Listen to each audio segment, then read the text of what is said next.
আমি বলছি এখন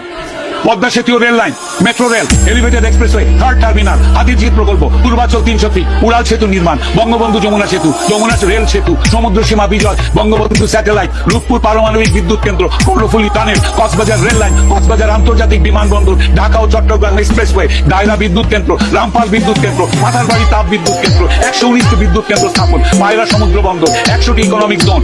560টি মডেল মসজিদ, 1681টি মাদ্রাসা ভবন নির্মাণ, কওমি মাদ্রাসার স্বীকৃতি, উন্নয়নশীল দেশের উন্নতিকরণ, রোহিঙ্গাদের আশ্রয়দান, সমস্ত দেশকে রেলওয়ের আওতায় আনার উদ্যোগ, ফ্লাইওভার নির্মাণ, মহাসড়কগুলোকে 4, 6 ও 8 লাইনে উন্নীত করা, এশিয়া হাইওয়ে রোড প্রকল্প, ঘরে ঘরে বিদ্যুৎ, ফ্লাইওভার, ঢগি ভাঙন রোধ, শ্রমিকের মজুর বৃদ্ধি, বয়স্ক ভাতা, মাতৃত্বকালীন ভাতা, বিধবা ভাতা, মুক্তিযোদ্ধা ভাতা, শিক্ষা ভাতা, প্রতিদ্বন্দ্বী ভাতা, স্বামী পরিত্যক্তদের ভাতা, জেলেদের খাদ্য সহায়তা, ইমামদের বাসস্থান ভাতা, বাসস্থান, বৈশাখী ভাতা, ডিজি কার্ড, আরো অজস্র। আমার দম কুলাচ্ছে না এতগুলো করতে। 15 বছরে যদি এতগুলো কাজ কেউ করে